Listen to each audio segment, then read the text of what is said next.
Shalom saudara, jumpa kembali dengan saya dalam program Lawatan Hati, sebuah program pastoral dari GKI Residen Sudirman, Surabaya. Saudara, pada hari ini kita akan merenungkan sebuah ayat, yaitu berdasarkan Amsal pasal 13 ayat 13. Saya bacakan, demikian bunyinya Amsal pasal 13 ayat 13. Siapa meremehkan firman, ia akan menanggung akibatnya. Tetapi siapa taat kepada perintah akan menerima balasan. Saya ulangi sekali lagi ya. Amsal 13 ayat 13. Siapa meremehkan firman, ia akan menanggung akibatnya. Tetapi siapa taat kepada perintah akan menerima balasan. Nah saudara, tema yang kita renungkan hari ini adalah meremehkan firman. Seperti yang dikatakan di dalam Amsal 13 ayat 13 ini, saudara. Dengan tegas mengatakan, siapa meremehkan firman, ia akan menanggung akibatnya. Seakan melalui ayat ini, penulis Amsal mengingatkan kita ada konsekuensi atau akibat yang merugikan kita ketika kita meremehkan firman. Lalu pertanyaannya adalah, meremehkan firman itu seperti apa? Nah saudara, kita perlu ingat Amsal 13 ayat 13 itu ditulis dalam bentuk syair atau puisi.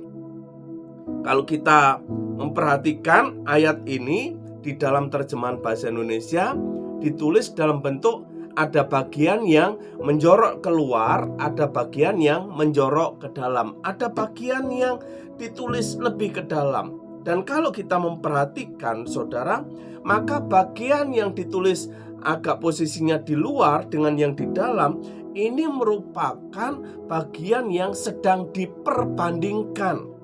Kalau kita memperhatikan kata kerja di dalam bagian yang menjorok keluar adalah meremehkan, sedangkan kata kerja yang di bagian menjorok ke dalam itu kata kerjanya adalah taat.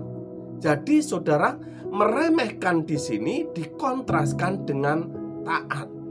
Dengan kata lain, saudara, kalau kita mau menggunakan istilah yang lebih populer, maka pengertian meremehkan itu sama dengan tidak taat.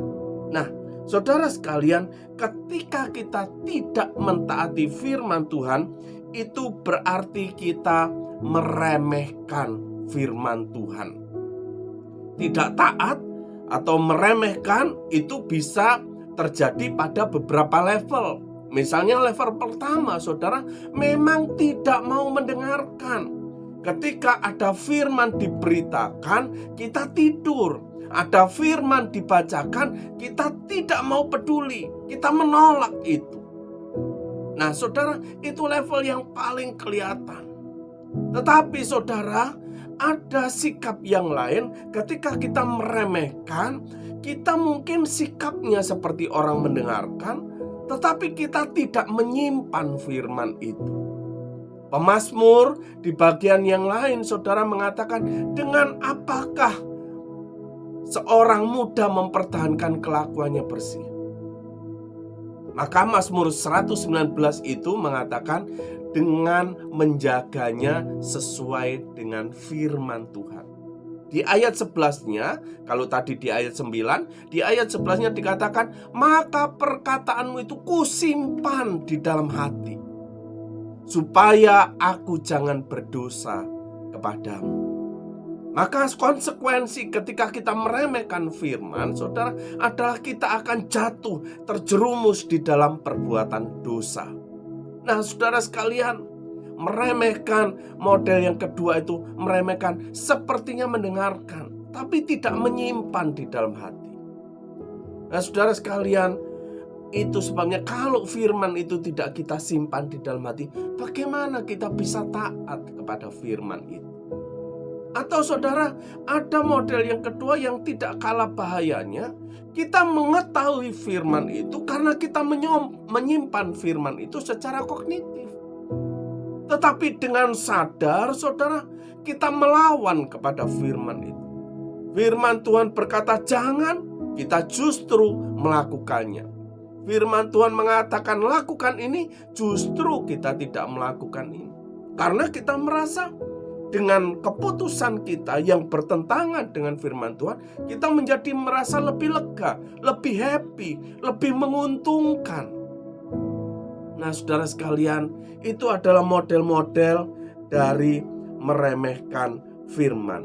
Yang menarik, saudara, saya ingin membandingkan Amsal 13 ayat 13 dengan Amsal 16 ayat 20. Amsal 16 ayat 20 mengatakan, siapa memperhatikan firman akan mendapat kebaikan. Dan berbahagialah orang yang percaya kepada Tuhan. Saudara, Amsal 16 ayat 20 memberikan gambaran bahwa ketika kita hidup di dalam kebenaran firman Tuhan, maka kita akan menemukan berbagai hal yang membuat kita bahagia, membuat kita menjadi lebih beruntung. Karena kita berada di pihak Tuhan, kita berada di jalan Tuhan yang menuju kepada kehidupan. Itu sebabnya, saudara, mari bersama-sama kita belajar untuk tidak meremehkan firman. Ketika ada firman diberitakan, mari kita berjuang untuk bisa merenungkan, mendengarkan firman itu dengan baik. Ketika ada firman diberitakan, mari kita bukan hanya berhenti pada tahap mendengarkan firman, tetapi kita juga menyimpan firman itu. Menyimpan firman di dalam pikiran kita, terlebih di dalam hati kita. Menyimpan firman bukan pada kognitif kita, tapi pada afeksi kita, pada perasaan kita, yang akan mendorong kita untuk melakukan firman itu. Jadi bukan menyimpan firman supaya kita kelihatan rohani. Kita bisa melakukan bargaining di dalam bisnis dengan mengutip firman Tuhan, sehingga kita kelihatan rohani dan itu memberikan kesan positif terhadap lawan bicara kita atau mitra bisnis kita. Bukan, saudara. Tetapi menyimpan firman dalam hati untuk menjaga kehidupan kita berkenan di hadapan Tuhan. Mari, saudara, kita ambil keputusan yang sangat menguntungkan ini, yaitu tidak meremehkan firman. Dengan cara apa? Taat. Mendengarkan firman, menyimpan firman, dan melakukan firman itu dalam kehidupan kita sehari-hari. Kiranya Tuhan memberkati kita sekalian. Amin.